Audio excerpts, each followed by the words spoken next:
All right, we're at the end of week 2 of the 2026 legislative session. As I mentioned last time, we do a lot of sub-appropriation committee work, meaning we're looking at budgets. We've asked all the state agencies to look at 5% cuts this year. And really it's a good exercise, whether you're in business or government, to look at cuts, to reprioritize things. Whether we actually have to make those cuts or not is yet to be seen. But we're getting those recommendations from state agencies and we will consider that. We passed the base budgets earlier this week. The base budget is something that's unique to Utah, but it's a good practice.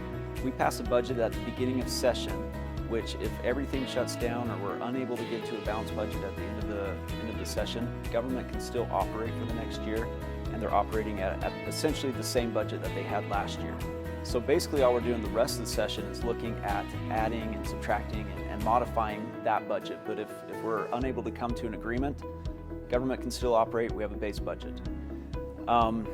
As part of the sub-appropriation process, different organizations and agencies can come and make requests. So people will come to me, or organizations will come to me and ask me to sponsor what we call a request for appropriation. One of those that I was able to do this week was for an organization called Utah Homicide Survivors. It's a really outstanding organization. It's been my privilege to help them for the last few years.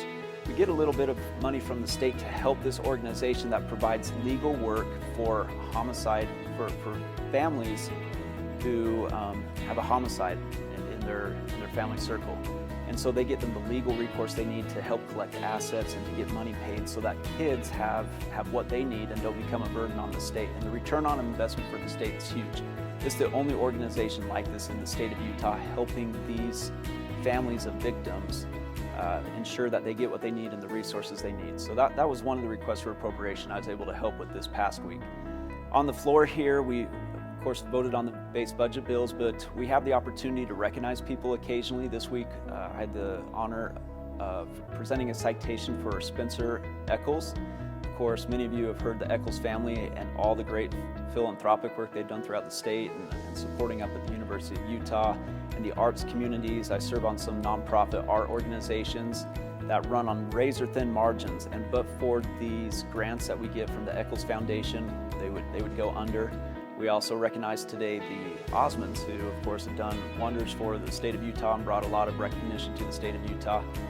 So there is some fun up here mixed in with budgets and appropriations and bills that will start working in earnest as the weeks come.